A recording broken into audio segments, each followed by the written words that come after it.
I think that we have like found a root cause for a lot of things, or the one that was, creating these ripple effects throughout not only my face but neck and shoulders. I think we have enough data over again 3 months, because he hasn't been like, oh, it's the next week or the next 2 weeks to say that there's been a difference. So I'm super glad that I've done this. I wish this was like the first line of treatment that I got before the other ones. I'm surprised because I don't have to spend on the Botox, at least for now, and I don't have to inject the toxin. Even though I know it's safe and everything, there are risks to any procedure, right? I'm still surprised.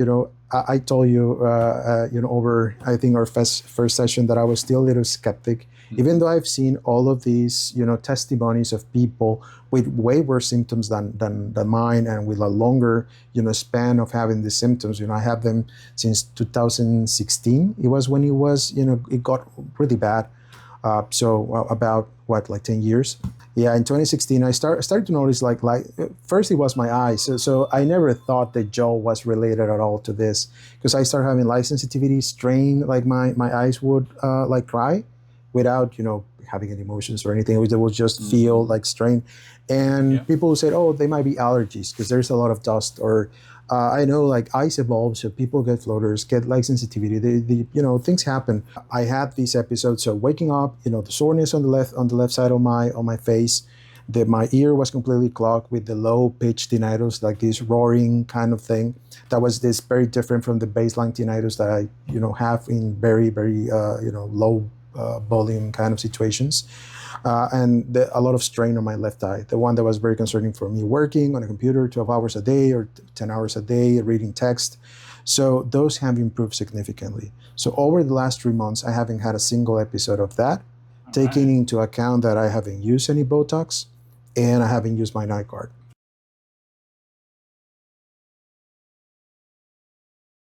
Especially since it's something that's not invasive at all. I'm Right. It's interesting that people say like, they are changing your body because they do micro adjustments to your teeth. It's like, if you're having bruxism, you're micro adjusting your teeth like every night. Like you're just shaving the things and you're cracking your teeth. That's So exactly right. I mean, what different? I mean, it makes a difference in this case because it's data driven into making the bite better.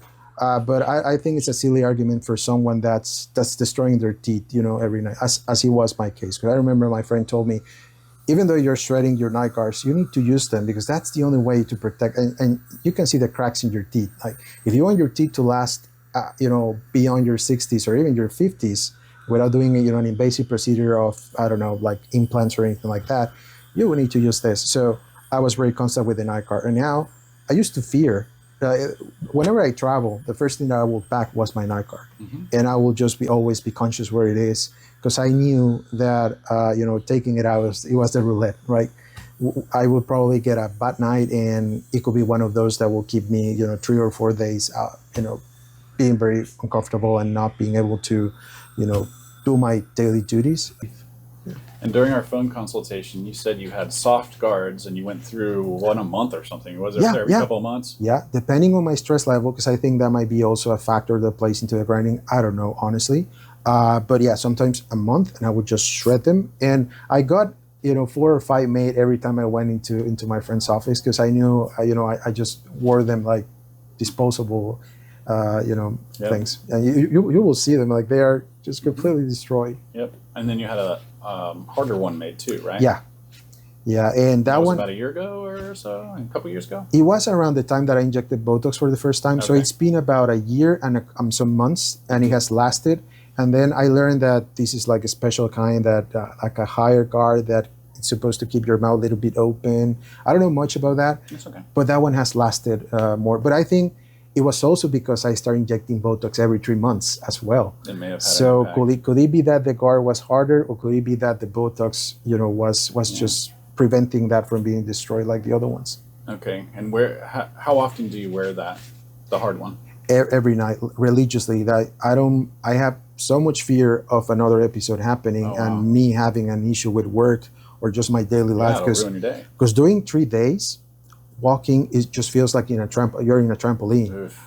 And you cannot watch TV that has fast moving elements because your eyes just get tired and you feel the light sensitivity. It's just something is completely off with your whole senses. And it takes about 3 days just for everything just to calm down again. Wow. Yeah. So when you wake up in the mornings and you're wearing that, you feel pretty normal? I feel better than I used to. But for example, as I told, like 2 days ago, the day before yesterday, I woke up and I had some more pain than the usual. So I knew I was crying. And the Botox, in a different place or same place? That same place. It's always clustered Looks like around you're going to your masseter on the left side. This area, and I have like I feel a small bump here. Yeah. And I've called it out many times, but it's just like, okay, there's a bump there. Is that where we put the Botox in that area? Yeah, they put the Botox around here on each side. Both sides? Around 45 units on each side. And then they spread some of that in my temporals and this area. Okay. And it does help. Yeah. But again, maybe it takes the pain from, I would say, an 8 down to 4 or 3. It's an interesting window into the diagnostic potential of Botox, right? Because if we know that turning down the muscles can help with the symptoms, is there a different way that we can approach toning down the muscles? Yeah, that gave me a lot of hope. Yeah. Honestly, that maybe I was closer to the root cause. But and then I just kept going with the Botox. But I realized that I never got to my how I used to feel maybe 4 years ago. Sure. So I said, I think I'm just patching things over, but the problem is still there. Because last January I had a very stressful period, and there are some days where my jaw I just want to just have the feeling of I wish I could just take it off a little bit and then just relax and then just put it again. It's a weird fantasy, but the pain is there that it's off.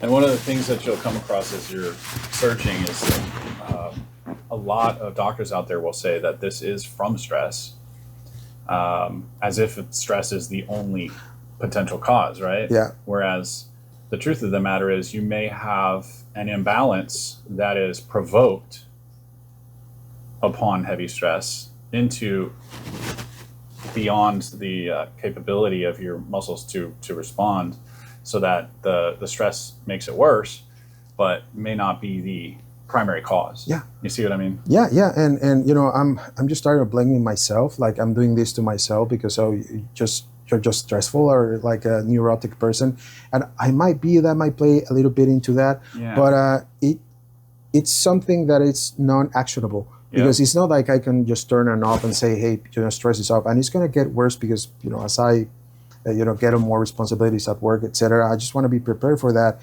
And based on this, what I'm being told is maybe you should change your life into something less stressful because you cannot handle this.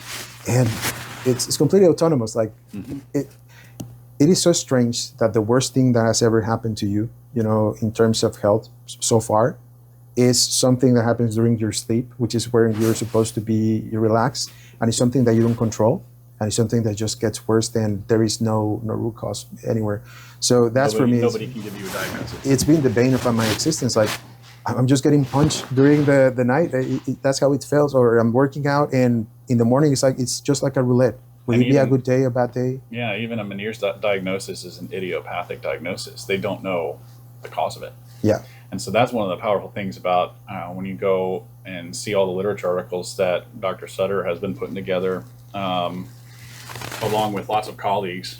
Meniere's disease is one of those diagnoses like trigeminal neuralgia, which from a medical standpoint and diagnosis, they're not really sure where it comes from. So they'll give you suggestions about diet, maybe medications. You mentioned about SSRIs, right? Something like that.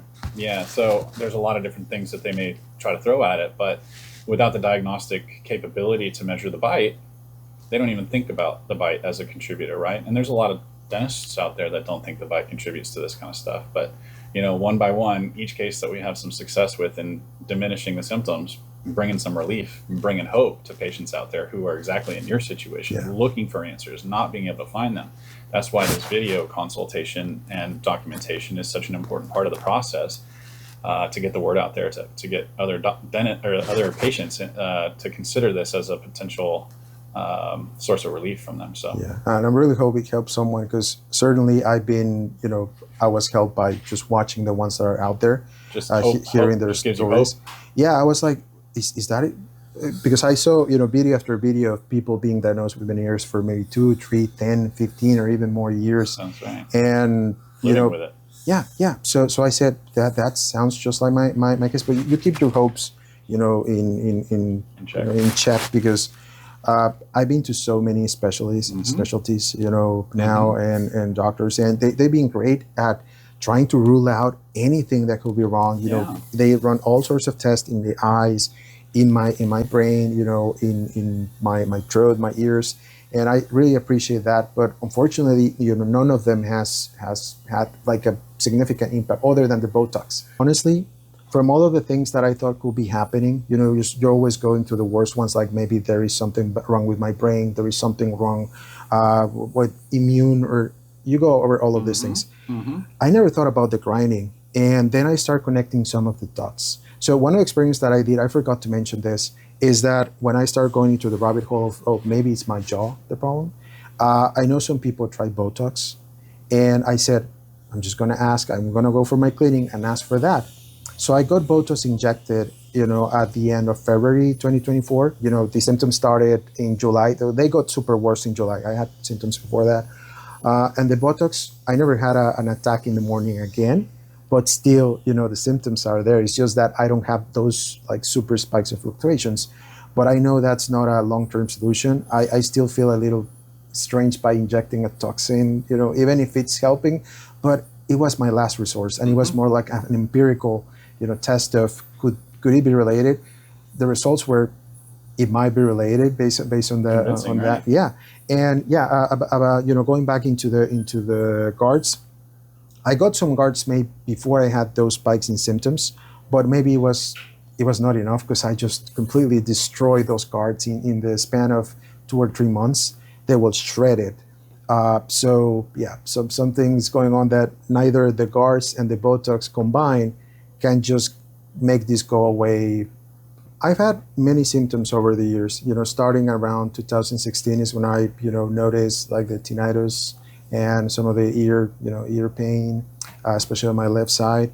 But I didn't start connecting the dots until I started searching for answers like 2 years ago, when things went really south. Yep. So let me just go over that, what happened in around July 2023. So one day I just woke up, out of a sudden, and I felt like someone had stepped on my left side. So overnight, and my ear was completely clogged. The tinnitus was very loud and different from the baseline tinnitus that I have. So it was like this muffled, low pitch sound.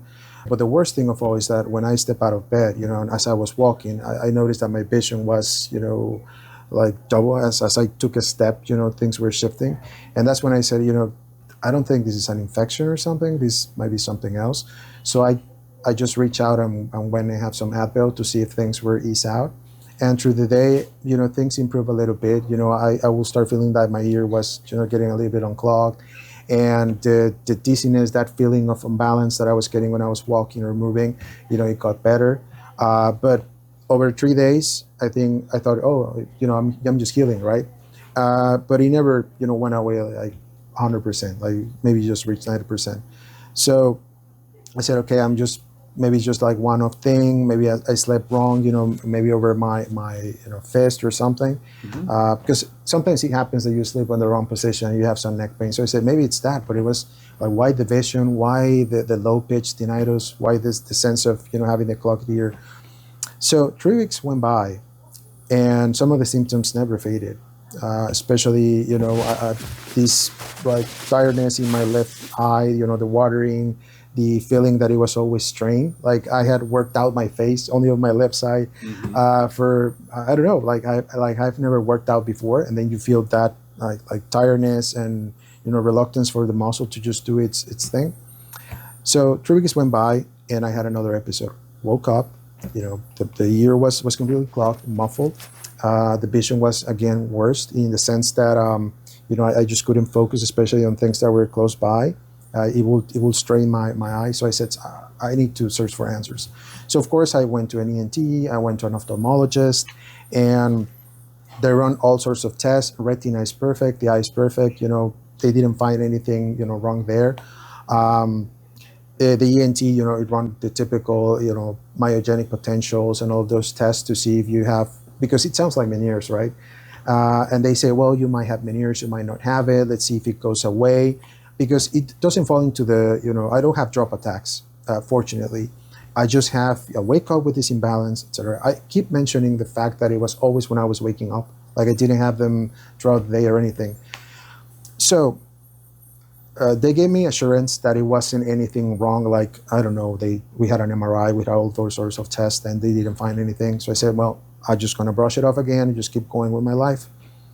2 months ago, it happened again. The month after, it happened again. So we are now in around December 2003. So maybe about 5 months after the first episode, or 6 months, when I was first looked by an ophthalmologist for, that I was complaining about my left eye feeling tired, feeling strained, especially when I read labels from close by.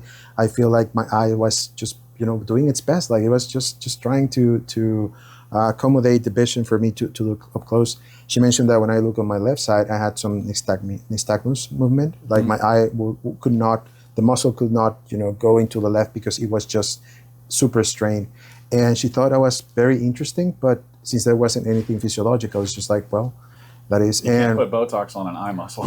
Yeah, and my left eye, next to my, the feeling of imbalance, the trampoline kind of walk feeling, is maybe, on par in terms of how disruptive that is to my life, because, working with computers 10, 12 hours a day, reading text, small text every time from prompts, it's, at the end of the day, I don't want to look at screens or anything because I'm just so strained on my left side. Yeah. And that's a chronic tension. Yeah. And I said, this cannot go on. Like they keep telling me like there is nothing like physiological, anatomically wrong. We're based on their assessment, but I just kept having the symptoms. So I said, I'm just going to search online. Like, what can someone do? And that's when I stumbled upon. I knew it was in the morning, always. I knew it was on my left side. And I also knew that I grinded my teeth because, years before, a friend of mine who works as a dentist in Mexico told me, do you know that you grind your teeth? Because he saw, some of those things that people that grind their teeth typically have. Mm-hmm. So I said, what if I'm just clenching? Can that cause any of, and then I searched for TMJ, TMD ear, TMJ, TMD eyes, etc. And I start, going into the pigeon, rabbit hole of all of this information. And then I found about, that, yeah, in fact, a lot of people go through, specialties, have ear problems, and it might be related to the jaw. And that's how I found, about DTR. I was, first, you went through all sorts of specialties to see if there is anything wrong there. But now it is something that I want to explore because I now being officially diagnosed with Meniere's by another ENT. It's official? It's official now. I don't get the drop attacks. It's always in the morning, like, the day before yesterday, I had a really bad day. So now I'm having that sense of imbalance. And then it wears off, and then I have a bad night. And then, it's always fluctuating, but it's going downwards. So it gets better, then it gets a little worse. But over the last 3 years, it's just been, going worse than ever. So, yeah, I don't know what else to do. So I said, I'm just going to go and try this because I've been seeing all of these videos online. And at the very least, we can get some diagnostics, consider the data, and see whether it lines up, right? Yeah. So if you've seen a lot of those videos and the experiences that the patients have had going through the process of DTR, you've seen some of their feedback about what they experience after the initial appointment, after the second adjustment, after the third visit.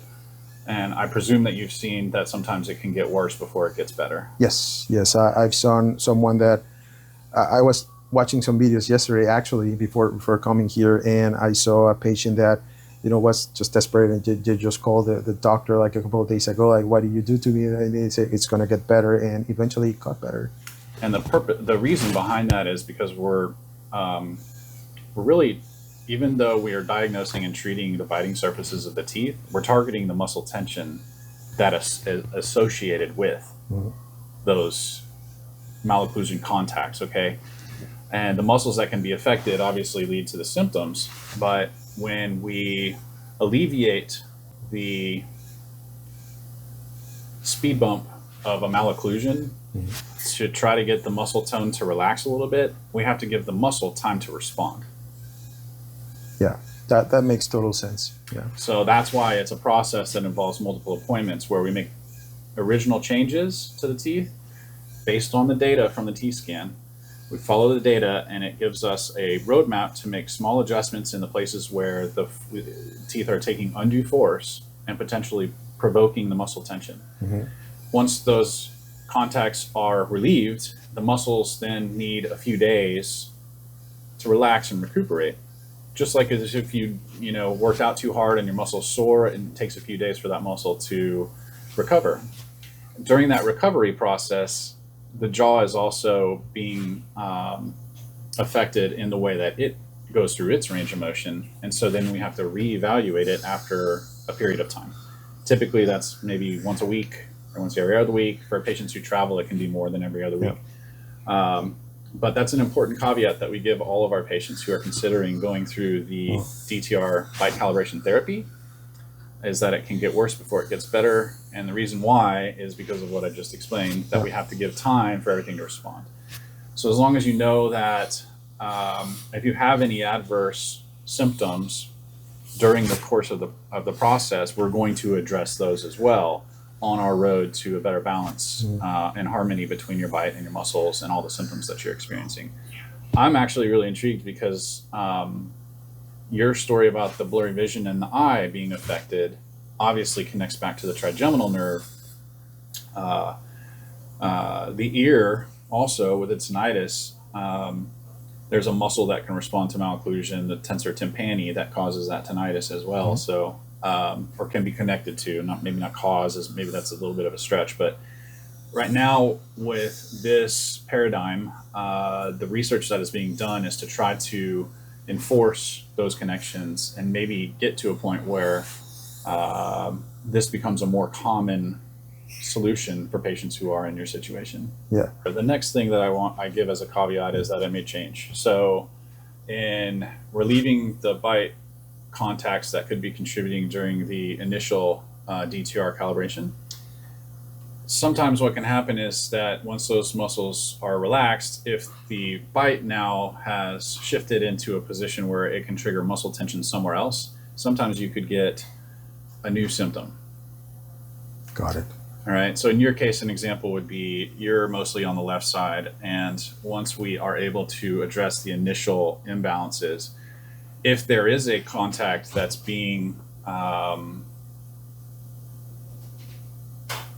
hidden, okay, by the muscle tension that you have, and once that muscle tension is relaxed, it reveals a contact, on a new malocclusion contact in a different place, you may end up with a temporal headache on the other side.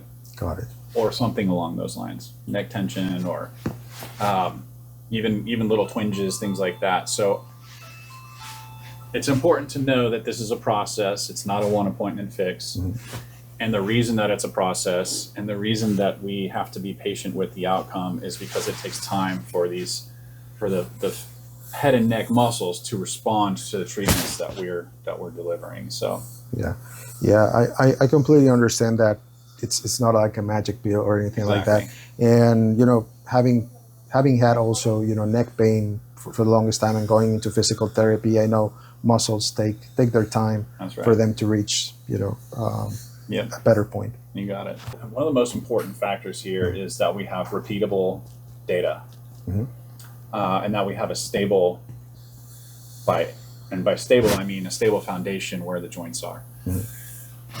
Our joint vibration analysis is the first thing we do to screen your TMJs to make sure there's no signs that we have an unstable joint, right? So if the joints are unstable, then we're going to end up with a bite that we would have to address the joint first before we adjust the bite.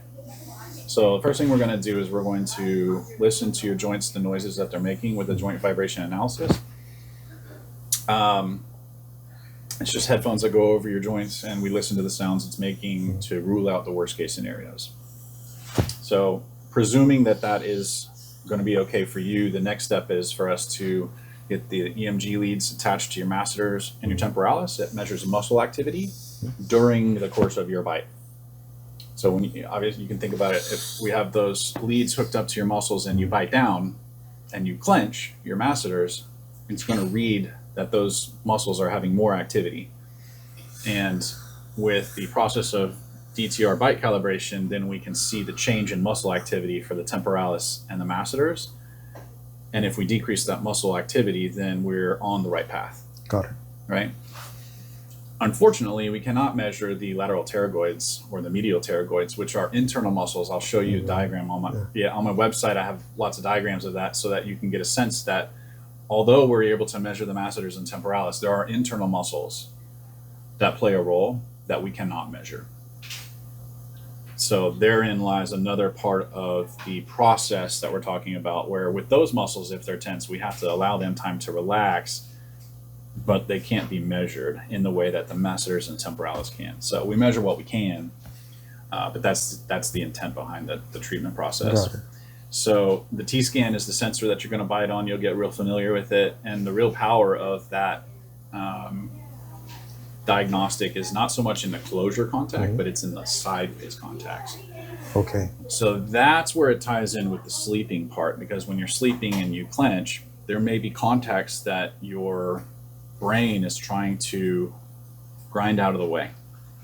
And that's why those muscles tense up, is to try to grind those spots down so that they're no longer an interference getting in the way of your range of motion. Okay?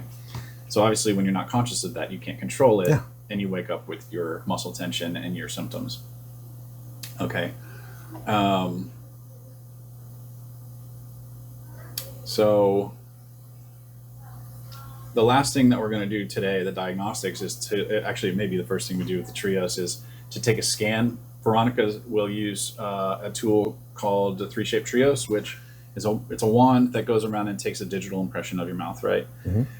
That's important because at the end of today's appointment with the diagnostics, I'll be able to show you your mouth, your teeth, spin it around so we can look from the tongue side at the inside of the teeth, not only as the outside, zoom in and out, and I will show you specifically which points of contact the T-scan is registering as potential problems that we need to hone in on and fine-tune with some minor bite adjustments.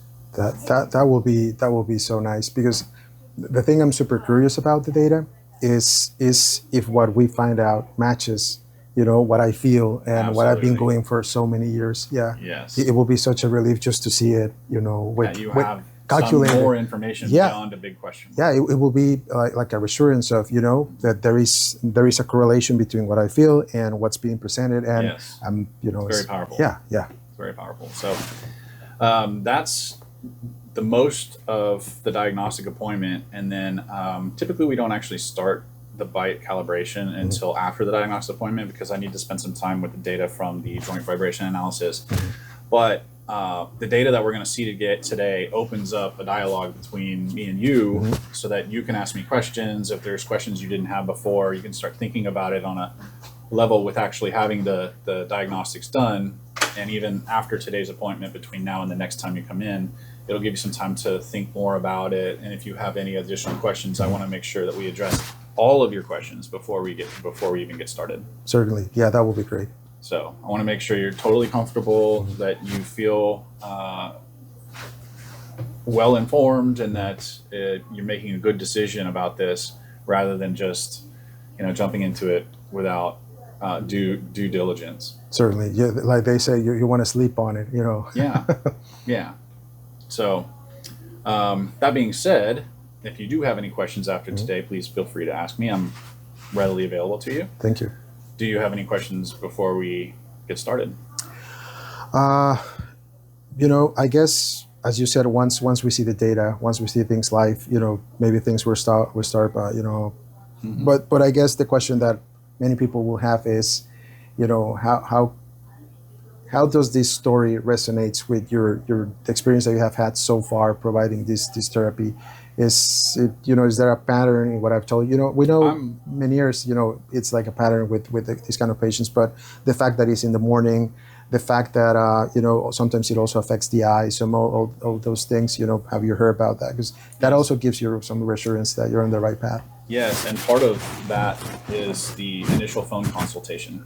in the picture that you sent in with your bite, and you're showing your teeth, that initial consultation on the phone is an opportunity for me to screen and get a feel for whether or not I think you're a candidate. Got it. Right? So that's another point at which we can say, all right, if through that conversation I think there may be something else involved, then we may take the process in a different direction, right? We'd still do the diagnostics, but it would involve more of a multidisciplinary approach. Yes, okay. yes. So, but given the circumstances that you've shared with me, I'm confident that this is connected. I do want it. I do want it to be connected. You know, in all honesty. And it is reassuring to see for patients like you, TMD patients, over and over again, come in and we find that indeed it does coordinate. And like you said, it's not a guarantee that we can completely resolve it, but when you're in that kind of a condition and it's affecting your daily life, at least we can see if we can get you some relief. You know, it's a very conservative process. It's more conservative than most dental procedures, right? So even a filling or a crown, single unit crown, involves a lot more grinding of the teeth than what we're doing right here. What we're planning on doing is making very minor changes to your bite. It could be a matter of microns between normal and symptomatic that overkills the muscle or relaxes the muscle. So one of the reassurances that I give to my patients is that this is a very conservative process. And it's actually pretty impressive how big of an impact it can have given how conservative it actually is. Very small changes can have a very big impact. That's great. That's great to know. Yeah. Yeah, I think, you know, the next thing for me is just see data, see if I can try it. You know, I'm excited about it, and at the same time, I'm just cautious because again, I've been to so many diagnoses so far, and yeah, I have my hopes high. It's a complex puzzle what we're talking about here, because the bite is a part of a system, obviously, which involves many other muscles, nerves, etc., and can connect into the ear issues, the eye issues, neck issues, even postural issues. Yeah. So, you know, it's all connected. It's all connected, and my role is the teeth. So, as far as puzzles go, that if that's a part of what's going on with you, then I think I can help. All right. I'm excited. You ready? Yeah. All right, let's go on next door and we'll get started.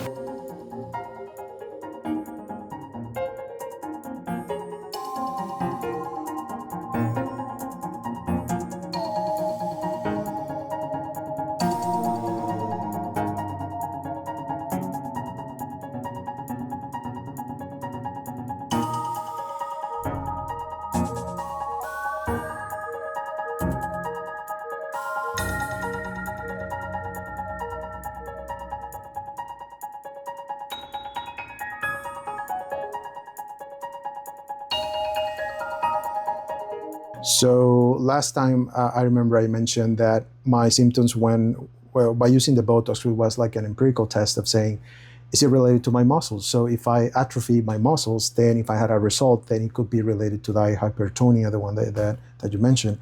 So, and I said that if my symptoms were at an 8, with this, you know, constant cadence of every 3 weeks, I will have one of these episodes, you know, on average, in, you know, the last semester of 2023. And with the Botox and nightguard, they went from an 8 to a 4. Then with DTR, without the Botox and without the nightguard, it's around a 2. So there's still some soreness, you know, in the mornings here and there. Something that I will need to think about to find it, rather than that being, you know, present all of the time and just, oh, it's there, just, you know, driving your attention into the symptoms instead of the other way around. It's one of the things that I remember specifically about your case that kind of jumped out at me was your eye. Yeah. And it was your left eye. Yeah. Let's dig into that a little bit. Yeah, so I don't get any of the crying that used to happen, especially, you know, as the day went by, it will feel strained, as if the eye is dry, but it isn't dry, because I used to get drops from my ophthalmologist or, you know, out of counter, and just water in my eyes, and the feeling won't go away. So it wasn't dry eye, and it wasn't allergies because, well, I think if there is nothing on my right eye, why would I just have allergies on my left side? Sure. So I don't get any of that. I can remember some of the worst days where I will get off work and I would just you will just be crying and just feeling strained. The one there where I would just read up close and it will start just like, it feels like shaking, although people cannot see that shake, but it feels like the muscle is being strained. It is when you're lifting something that at some point the muscle fails. It's muscular. And it's just shaking. That's the feeling that I used to get. That has gotten so much better. Like I can just look on my side mirror when I'm driving, and I can just take a look, and that's fine. I couldn't do that without feeling the strain before. Sure. It still feels a little bit different compared to my right eye, but it's only been a few months. Yeah. I mean, I have to think about it. I have to be concentrated and say, okay, how they're feeling compared to each other, rather than I just feel like I was working out my eye all night. Like it feels like I was just moving my eye like this, only the left one, and then I woke up and because it makes sense but I wasn't moving at all. So, or if I had slept over my knuckles, I used to think that maybe I would fall asleep like this, like pressuring with my knuckle, but it's like every night I'm just falling, and I have my pillows and everything. Like it doesn't make sense. Mm-hmm. So that has gotten better. Yeah, for sure. That's one of everything that has to do with my left eye, with my left side. I can draw a line like this, so it will touch my eye. It will touch my bump that has gotten better over the last few months, and my ear, like this section here of my face, and everything was around was the one that was feeling terrible, and all of that has gotten better. Right. Yeah, I haven't heard the roaring tinnitus at all. Right. So, yeah, visually, of course, you feel more relaxed. Like I can read text for a little longer, etc. In terms of like sensitivity and all of that, it's hard to compare, but it's been good in a way that I haven't thought about it. Oh, yeah. Right? Like I've been out during a sunny day, and it's been like, I need my glasses or anything like that. So I think maybe there is an improvement, but it's hard to assess. Right, but the strain is just so easy. It's not strain anymore. So yeah, it's not there. Excellent. Yeah. All right. And I remember, being on my Uber drive back, because I didn't drive that day, that I was like, did the doctor shave all of my teeth? Because it just felt like everything was falling, flat. That was the worst way, even though they are not flat, right? But compared to the way it was before, as you mentioned, it was like night and day.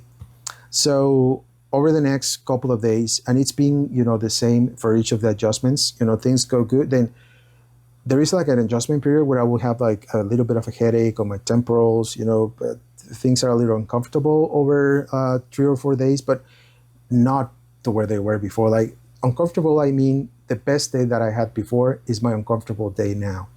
So it will go through that, then it will get better. Then I will get another adjustment, then a couple of good days, then I will get like some symptoms, especially like some headaches, in different areas, or a little bit of pressure, and then it will just get better. So for me, it was gradual rather than like an epiphany. And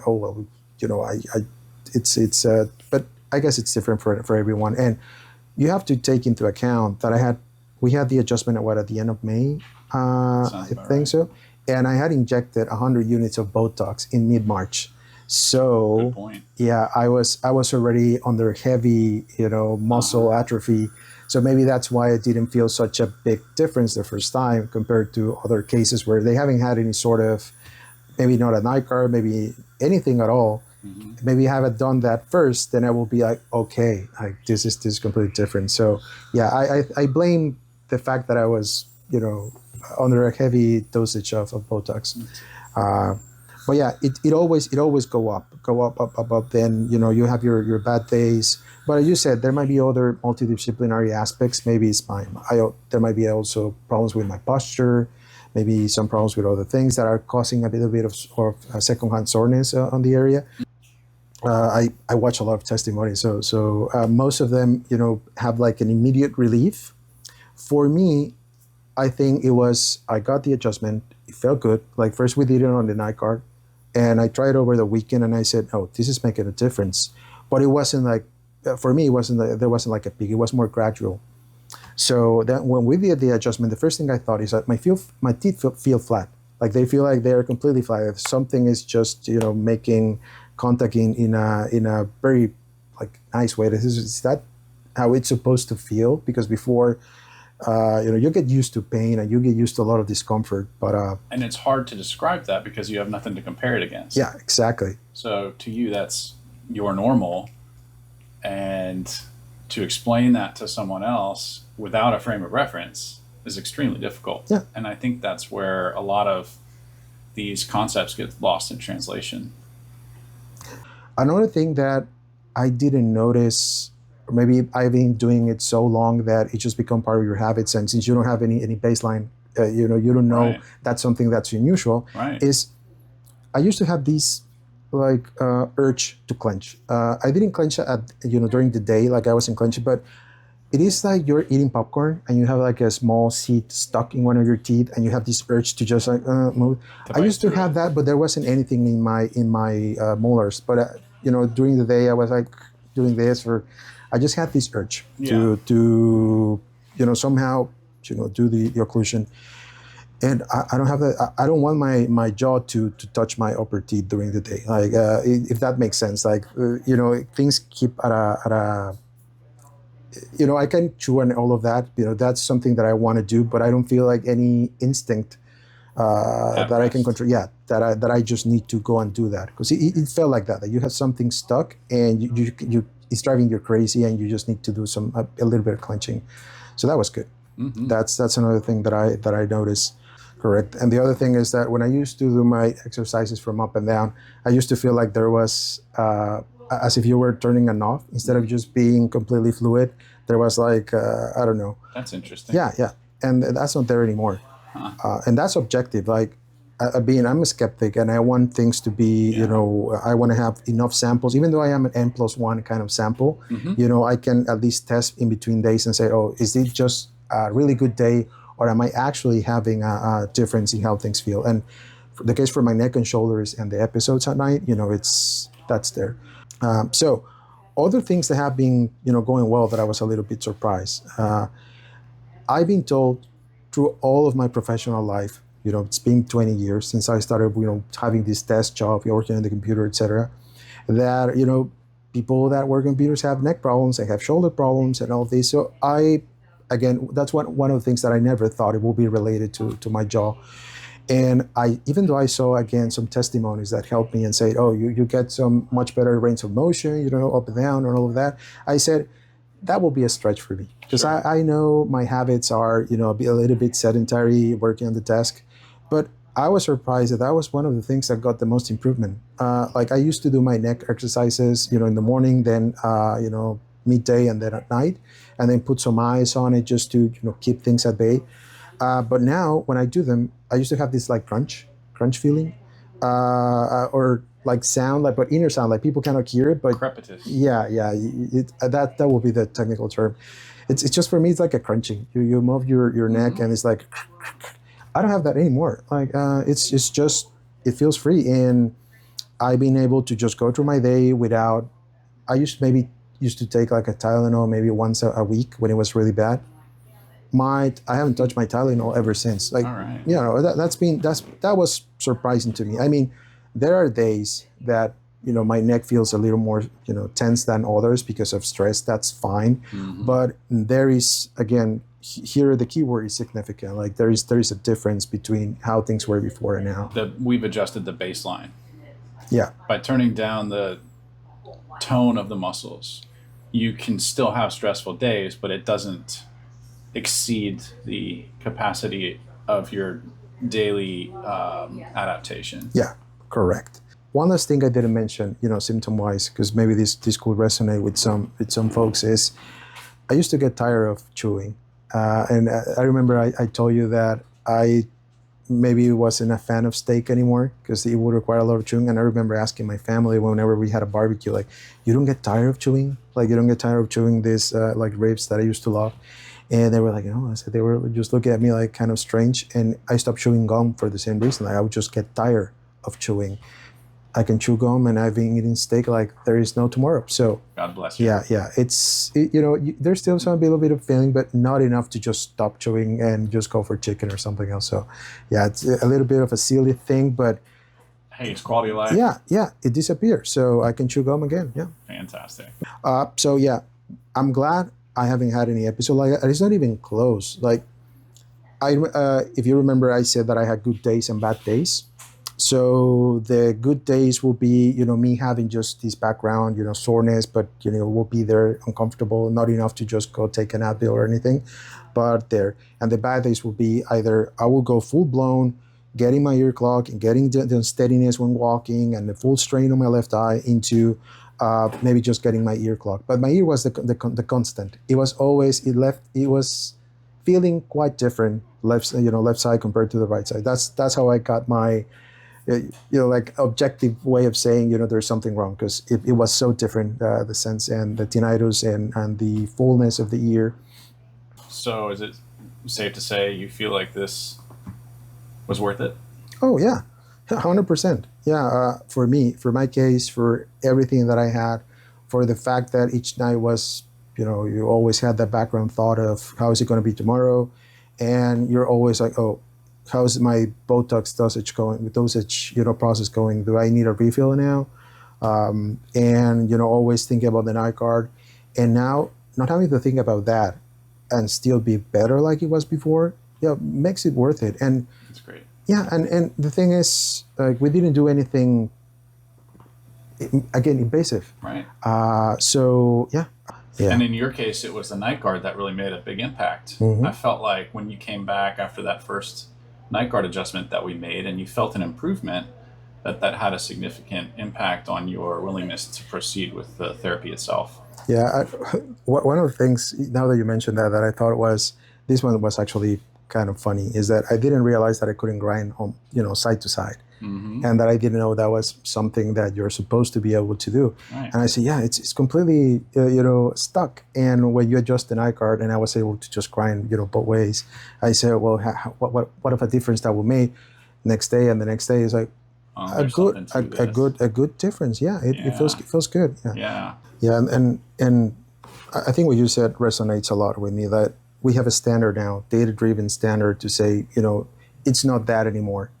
And that clears out when you're juggling around all of these possible theories, between the different specialties, and you get a surge in symptoms of saying, okay, I know it's not my teeth anymore. So you have a very way strong to rule that out, that you can search for other specialty. That's right. Just like, we were on the test for the ear, but even though that's a little bit more clinical. So going forward, if I have any other ear problem, I know that, probably there might be another component to that. Sure. Yeah, instead of just, going into the internet and, trying to see which one matches. Yeah. And when I had my neck pain, which is one of the things that improve a lot, I told some of the doctors that I saw like a sports doctor also, because of the pain that I had here. I didn't, again, at that point, I didn't think it was related to my jaw. I saw him like in the last holiday season around December last year. Mm-hmm. And the first thing that I told him was, I feel my steps. Like whenever I walk, like I feel like someone is just, doing some pressure on your back neck. And that's another thing that's gone. Like I used to walk, especially bare feet, and I used to feel like...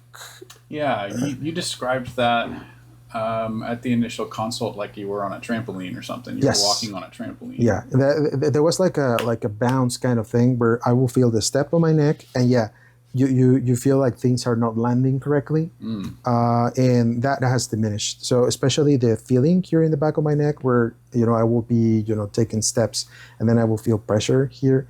It's very weird, but if someone has ever felt it, they will exactly know what I mean by that. Mm-hmm. And the trampoline walk was part of the imbalance as well. So whenever things will be really bad with my ear, then you're walking, and then you feel like your step was a little.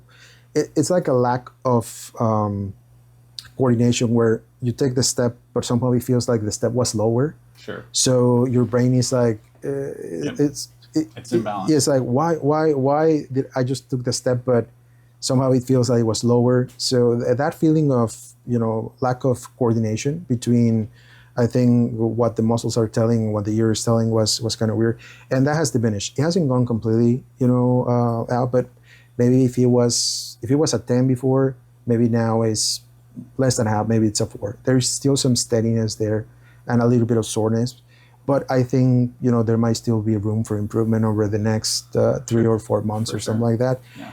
And yeah, if there's still some base, if it stays like this, for me it's a big win. If it gets even better, at this point I'm just, just getting compound interest on the treatment, so to speak.